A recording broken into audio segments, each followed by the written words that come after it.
দেশের অন্য প্রতিষ্ঠানগুলোকে যখন বছরের পর বছর অপেক্ষা করতে হচ্ছে, তখন ইউনূসের ঘনিষ্ঠজনদের কাজ হয়ে যাচ্ছে অবিশ্বাস্য দ্রুততায়।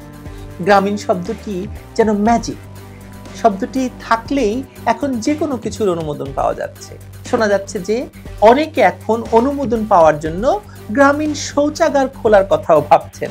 শুধু নামের সঙ্গে গ্রামীণ নামটি থাকলেই হবে না, মালিকানায় নাম থাকতে হবে ডক্টর মোহাম্মদ ইউনূস নামে কারো।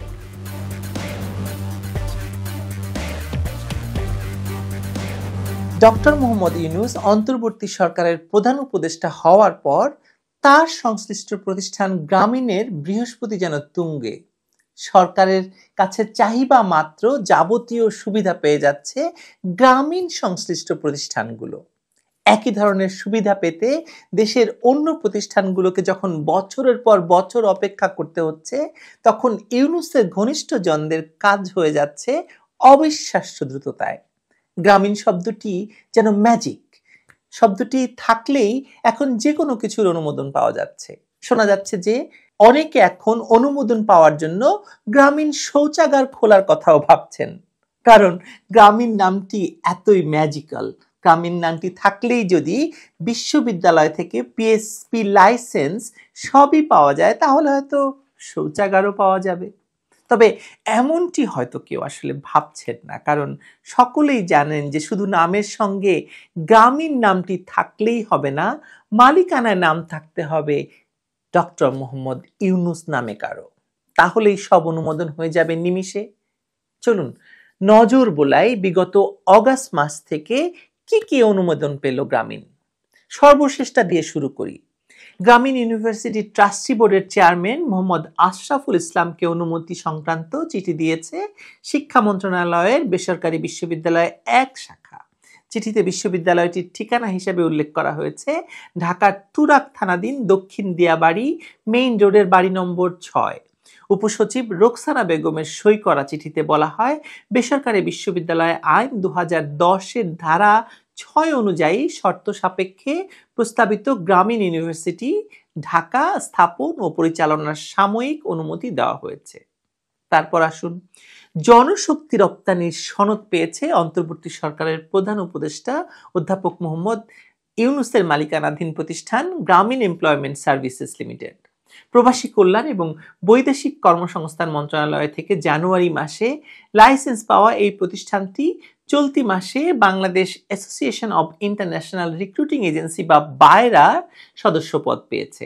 বায়রার ওয়েবসাইটে তথ্য অনুযায়ী প্রতিষ্ঠানটির রিক্রুটিং লাইসেন্স নাম্বার হচ্ছে 2806। ডক্টর মোহাম্মদ ইউনূসের প্রতিষ্ঠিত গ্রামীণ শিক্ষা ব্যবস্থাপনার পরিচালক কাজী নজরুল ইসলাম হক গ্রামীণ এমপ্লয়মেন্ট সার্ভিসের ম্যানেজিং ডাইরেক্টর হিসেবে কর্মরত আছেন। প্রতিষ্ঠানটির ঠিকানা দেওয়া হয়েছে মিরপুর ১-এর চিড়িয়াখানা সহ সড়কের 53/A বক্সনগরের টেলিকম ভবনে। তালিকা দীর্ঘ, আরো কিছু উল্লেখ করি। ঢাকার উত্তরায় সামাজিক হাসপাতাল, মেডিকেল কলেজ এবং স্বাস্থ্য ইনস্টিটিউট নামে 500 শয্যা বিশিষ্ট একটি অত্যাধুনিক হাসপাতাল প্রকল্পের 4টি বেসমেন্ট সহ 8তলা ভবন নির্মাণের অনুমোদন দিয়েছে রাজধানী উন্নয়ন কর্তৃপক্ষ রাজুক।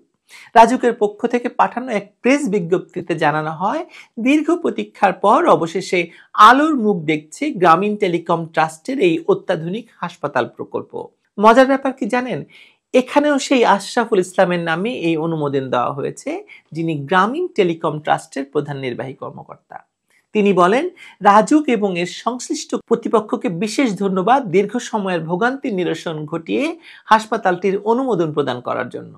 উত্তরাবাসী সহ সমগ্র দেশের স্বাস্থ্য সেবায় বিশেষ ভূমিকা রাখবে নোবেল জয়ী ব্যক্তিত্ব ডক্টর মোহাম্মদ ইউনূসের দূরদর্শিতায় প্রতিষ্ঠিত এই প্রতিষ্ঠানটি। ডক্টর ইউনূসের অন্তর্বর্তী সরকারের প্রধান হওয়ার পর থেকে প্রাপ্ত সুবিধাদির তালিকা দিয়ে তো শেষ করা যাবে না। এই যেমন ডক্টর মোহাম্মদ ইউনূস প্রতিষ্ঠিত গ্রামীণ ব্যাংক আয়কর মুক্ত সুবিধা ফিরে পেয়েছে। প্রতিষ্ঠানটিকে 2029 সাল পর্যন্ত আয়কর মুক্ত সুবিধা দিয়ে গত কিছুদিন আগেই প্রজ্ঞাপন জারি করেছে জাতীয় রাজস্ব বোর্ড বা এনবিআর। ওদিকে সরকারের প্রধান হয়ে সরকারের মালিকানা কমিয়ে নিজের মালিকানা বাড়ানোর সুযোগ নিয়েছেন ডক্টর ইউনূস।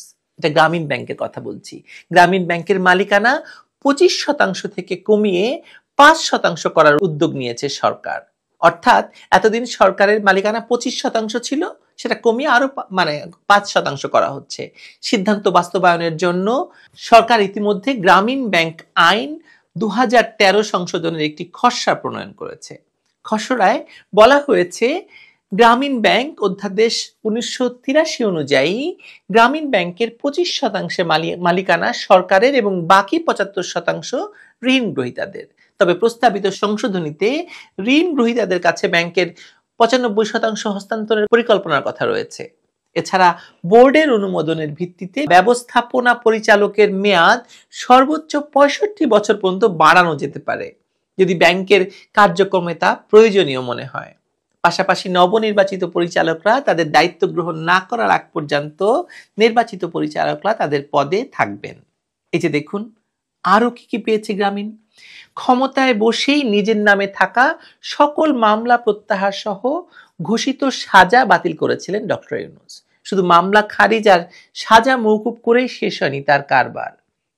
আমরা প্রকাশিত খবর থেকে জানতে পেরেছি যে ডিজিটাল ওয়ালেট সেবা প্রদান সার্ভিস লিমিটেড নিয়ে আসছে গ্রামীণ টেলিকম।